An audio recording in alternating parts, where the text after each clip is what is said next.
आज के परिवेश में साधुओं पर तमाम आरोप प्रत्यारोप लग रहे हैं। एक बौद्ध भिक्षु होने के नाते आप क्या संदेश देना चाहेंगे उनको? पत्रकार बंधु, आपका ये क्वेश्चन इतना मुझे अच्छा लग रहा है, इतना अच्छा लग रहा कि मैं भी एक साधु के भेष में हूँ। शायद इसी सोचकर आपने ये क्वेश्चन मुझसे किया होगा कि आप भी एक साधु हैं। तो हम साधुओं से भी ये अनविनय अनुरोध करते हैं कि साधु के पास, साधु सदाचार से बंधा है, नैतिकता से बंधा है।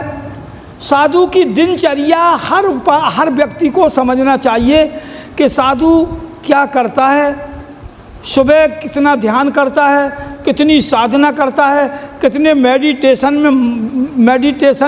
के द्वारा अपने आप को पवित्र करने का प्रयास करता है, और कितना लोगों को देख कर के इस प्रकार की बातें करता है। हम तुम्हारा कल्याण कर देंगे, हम तुम्हें दुख मुक्त बना देंगे, हमारे रास्ते पर चलकर तुम्हें संपत्ति अर्जित हो जाएगी, तुम्हारे बच्चे की नौकरी लग जाएगी। ये बंधुओं कभी भी नहीं।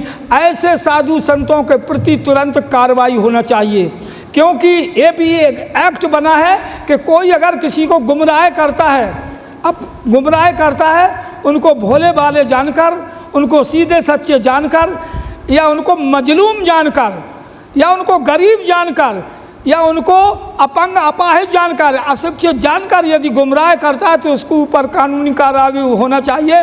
ऐसे साधुओं को तुरंत उनके स्थान जेल के सलाखों में होना चाहिए। केवल उन्हें ऐसे नहीं छोड़ देना चाहिए, क्योंकि साधु एक नैतिकता, साधु साधना से साधु बनता है, साधना करना चाहिए। और बाबा, ये बाबा हैं, एक बाबाओं का तुम्हें ये बताते हैं कि बाबा क्या होता, तुमने बाबाओं के बारे में नहीं पूछा पत्रकार बंधु। बाबा शब्द कहाँ से आया? अब बाबा शब्द कहाँ से आया? बाबा शब्द गौर से लोगों को बताना, गीता में नहीं है बाबा शब्द, रामायण में नहीं है, उपनिषदों में नहीं है, ऋग्वेद में नहीं है, सामवेद में नहीं है, यथुर्वेद में नहीं है, गीता में नहीं है, और बाइबल में नहीं है, कुरान शरीफ में नहीं है, गुरु ग्रंथ में नहीं है, अभिधम पिटक में नहीं है, सुत्त पिटक में नहीं है, मध्यम निकाय में नहीं है, संयुक्त निकाय में नहीं है, दीर्घ निकाय में नहीं है, चुल्ल वर्ग में नहीं है, मक वर्ग में नहीं है, राज वर्ग में नहीं है, क्रोध वर्ग में नहीं है, बाल वर्ग में नहीं है, स्त्री वर्ग में नहीं है।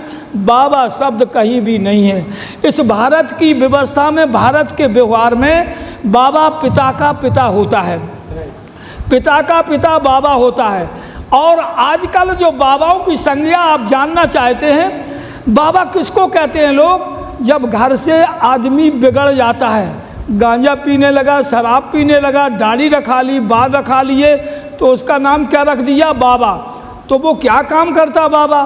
बाबा मुकदमा जिताता है, बाबा बच्चे पैदा करता है, बाबा प्रेम प्रसंग कराता है, बाबा गाड़ा धन उखड़वाता है, बाबा दुकान चलवाता है, बाबा पकड़ करवाता है, बाबा लोगों की आंखें निकाल के कलेजा बेचता है। ऐसे बाबाओं की तुमने आज मुझसे पूछा है, तो आज बाबाओं, जो बाबा शब्द है वो इसी से जुड़ा है। नैतिकता से बाबा शब्द हो ही नहीं सकता है, क्योंकि भारत में बाबा पिता का पिता होता है, वो सबका हो ही नहीं सकता है। इसलिए जो बाबा है वो दुष्ट दुराचारी का ये नाम रख दिया लोगों ने। वैसे बाबा पिता का पिता होता है भारत की सभ्यता में।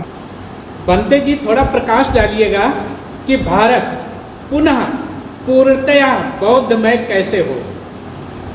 पत्रकार बंधु, जिस आशा और विश्वास के साथ तथागत बुद्ध ने इस भिक्षु संघ का निर्माण किया था, और बोधिसत्व बाबा साहब ने भी इस भिक्षु संघ की निर्माण की चर्चा करते हुए काठमांडू नेपाल की धरती पर ये कहा था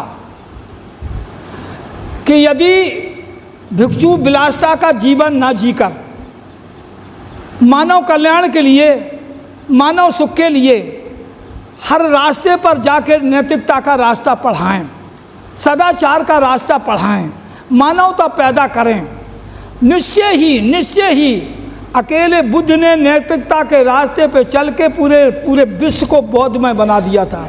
आज भिक्षु संघ से यही हम अनुरोध करते हैं कि जिस जगह पर रहते आप उस जगह के लोगों को कम से कम आप इतना संदेश दे सकते हैं कि बंधुओं, हमें कोई ऐसा अकुशल कर्म ना करना चाहिए, ऐसा कोई नीच काम नहीं करना चाहिए जिससे विज्ञजन मेरी निंदा करें। हम क्योंकि यहाँ संसार में हमेशा रहने के लिए नहीं आए हैं, हम गुजारे के लिए आए हैं। तो आपको अनित्यता का ध्यान रखना है कि हम हमेशा नहीं रहेंगे। अनित्यता का पढ़ाइए, अधिकारियों को पढ़ाइए, लोगों को पढ़ाइए, समता लाइए, किसी भी धर्म संप्रदाय की बुराई मत कीजिए। सिर्फ आपको ये संदेश देना है कि बुद्ध ने पूरे विश्व को शांति और अमन चैन का रास्ता दे दिया है, हमें भी शांति और अमन चैन का रास्ता दे दिया है। तो कुछ हम में कमी है, हम उसको परोस नहीं पाते हैं।